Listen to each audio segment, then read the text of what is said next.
Tämä bändin historia on sellainen, että mä julkaisin 2006 Johnny Bizarre nimellä EP, mikä oli englanninkielinen. Ja sitten mä kyllästyin siihen, kun kaikki aina sanoi, että sä et osaa lausua englantia, että tee suomeksi ja bla bla bla ja kaikki, että sun ei pitäisi edes laulaa ja tällaista. Niin. Sitten mä ajattelin, että mä kyllästyin siihen, mä ajattelin, että vittu mä kokeilen, että nyt tehdään sitten suomeksi pari biisiä. Ja sitten mä ajattelin, että sama syssy, että olisi kiva varmaan joskus ottaa livenäkin, kun aina, että missä on nyt kotona vaan. Että ne laitoin sitten nettiin ilmoituksen, että etsitään soittajaa.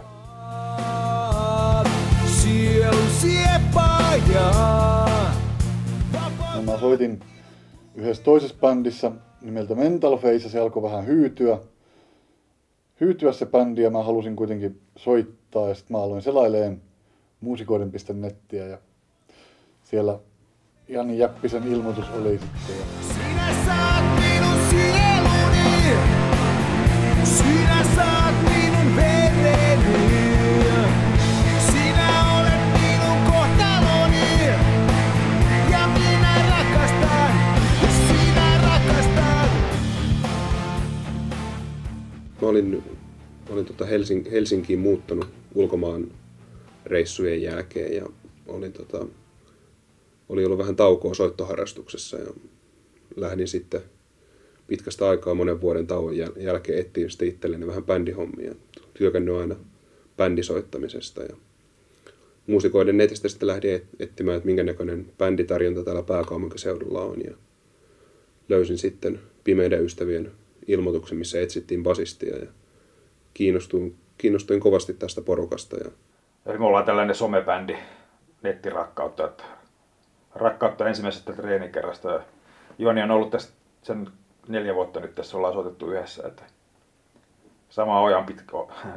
samaa ojaa väännetty eteenpäin tässä.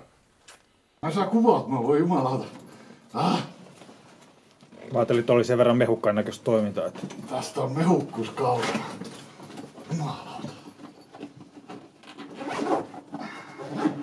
Pitääkin jo kiinni. Melkein mahtuu sinne. Ei saatana mahu, mutta ei se haittaa. Okei, mihin helvettiin mä laitoin sen keppi? Tossa on se. Onko mulla nyt kaikki? Luulis. Mä tuun vielä käymään täällä kusella ja katsomassa. Kaikki on missä. Nyt ei oo sokkotikkoa jännittää. Ja loppuun ne portaat, vielä yksi askel. Joo, on tää tämmönen hässäkkä, mistä mä tunnistan.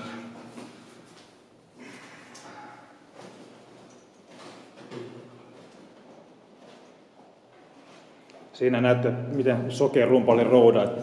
Se, joka seuraava kerran valittaa, että roudaamista, niin pitää katsoa tää pätkä näin. Joo. Roudin opetusvideo.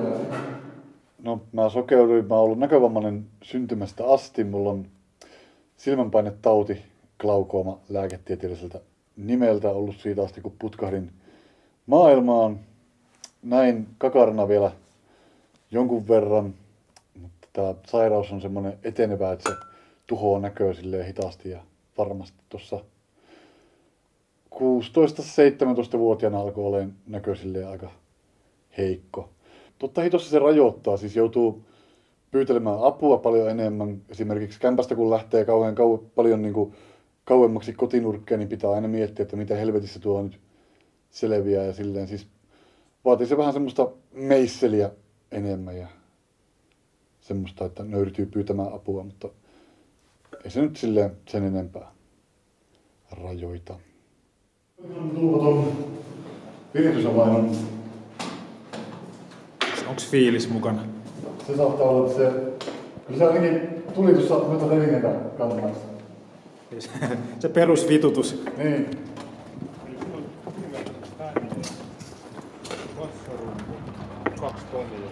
Perulaukku. Kyllä sillä pitäisi kaikki olla mitä tarvii. Oliko se snare sinne jo? Snare oli ainakin tuossa eteisessä kannassa. Penkkikin on tällä kertaa mukana. Joo, ei tarvitse istua millään helvetin barilla. Vitun paska sää. No joo. Ei se mitään hattu päähän ja tattaraa. Sehän sopii tähän meidän vitun paskaan meininkiin. Niin se sopii jo. Bändin näitä Johnny B ja Pimeyden ystävät, soitamme kappaleen nimeltä Sydän. Sen sisällä kalvaa kuolemaa. Sydän tahtoisi unohtaa. Sydän tahtoisi taas rakastaa. Elä nyt, ei huomenna.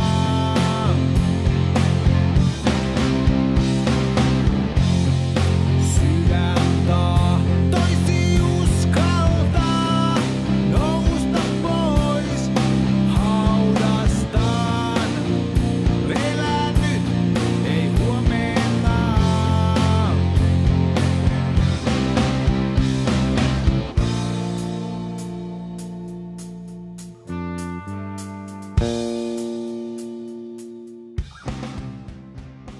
Mun mielestä me ollaan niinku Joy Divisionin Kuren ja Pelle Miljoonan sekoitus, että meillä on sitä punk-vaikutetta siinä ja sitten on vähän tuommoista goottihenkistä ja synkistelyä, mutta sitten sen lisäksi on sitten on tää suomirokkipuoli aika vahvana. Että Miten elää uutta saa? Odotan vain kuolemaa. Sinun suorista vampyysudelmaa. Sua mielestä saa. Sydäntä tahtoo rakastaa. Odotan sinun vampyysudelmaa.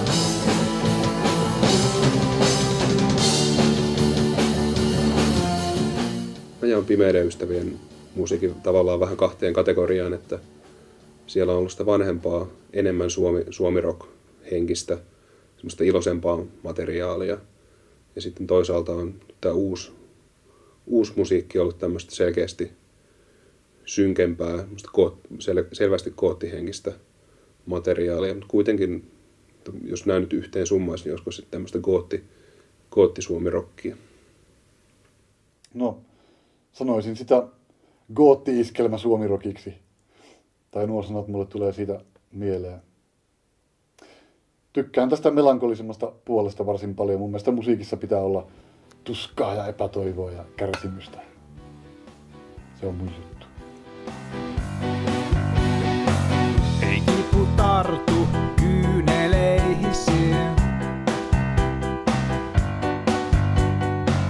Suru pilkkaa pisaroitasi. Jos kerran vaihdat sudelman kanssani, ehkä kuolema unohtaa nimesi.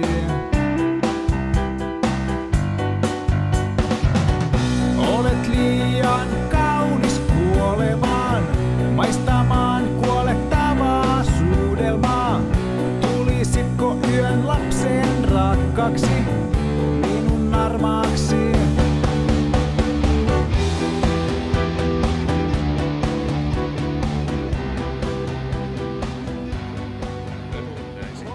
Täällä on nimeitä vastassa. Pelineen ja vehkeissä. Nippurokkipoikia. Joo. Mulla on vähän hyperaktiivinen olo, että tuo kaikki päin. Oho. Se on hyvä. Hyperaktiivinen. Niin. Mistä moin? No en tiedä, varmaan univajeesta. Aamulla oli ihan kooma ja nyt on semmoinen...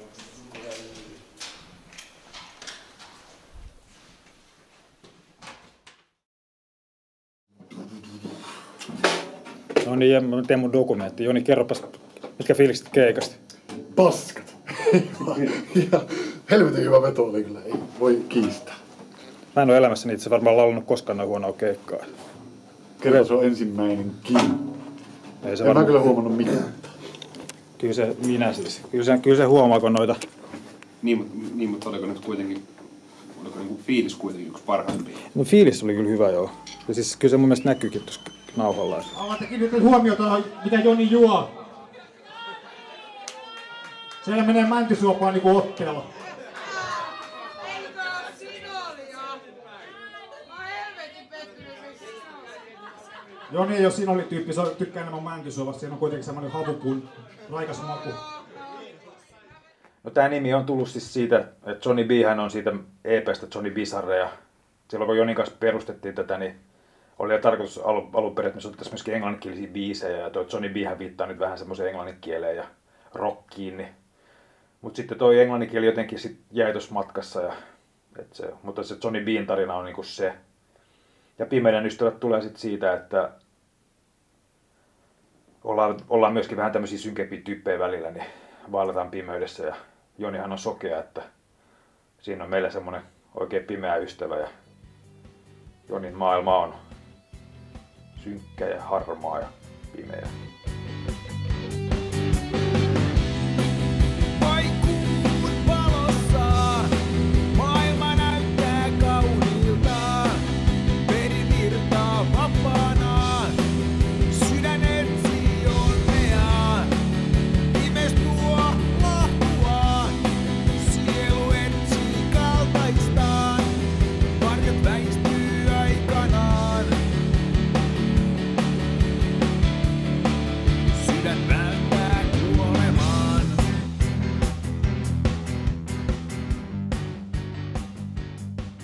No mä teen tätä varmaan sen takia, kun mä olin teininä niin kuin aivan äärettömän ujo ihminen. Että en mä pystynyt tekemään mitään järkevää esiintymää tai puhumaan tytöille tai sellaista. Niin tää on mulle sellainen niin kuin,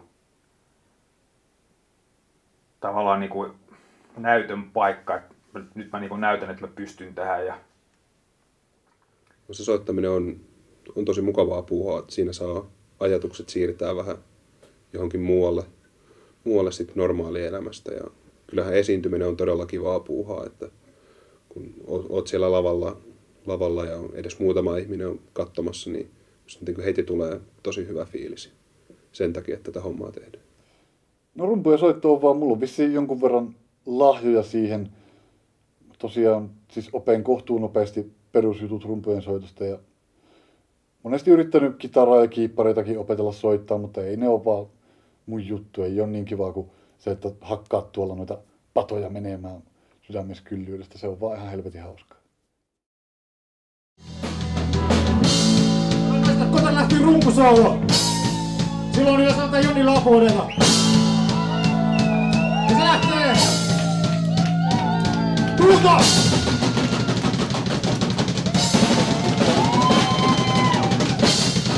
Te saatte enemmältä. Yltäkää. Vielä keskellä rock'n'roll.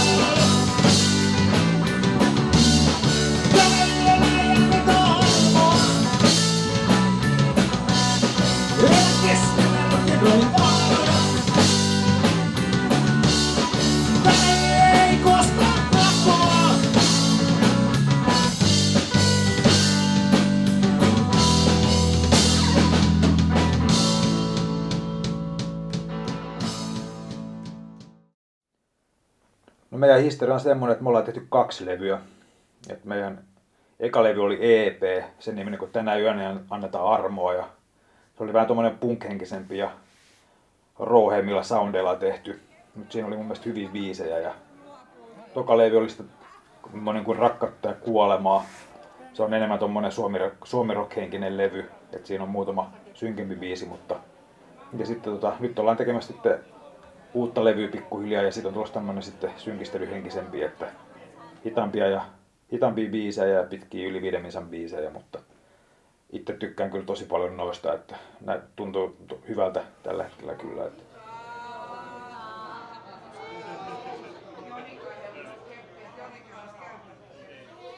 Mä tykkään tehdä itse asioita sen takia, että se, että kun on tämmönen DIY-artisti, niin DIY, niin siinä on se hyvä puoli, että jälkeenpäin ei tarvitse syytellä ketään. Niin kuin. Että se on jotenkin, aina kun lukee noita rockbändien kirjoja, niin kaikki aina puhuu siitä, kun levyjä ja joku tuotettiin huonosti ja oli huono soundi ja niin poispäin. Niin, kun sä teet itse, niin silloin sä et voi koskaan muuta syyttää ketään toista. Et se on sitten sun oma vika, jos sä teet paskaa. Niin. Toki se on äärimmäisen raskastakin tehdä aina itse, että siinä on niinku, kun tässä nyt tällä tasolla joutuu vielä töissäkin käymään, niin aika paljon joutuu venymään tässä touhussa. Niin.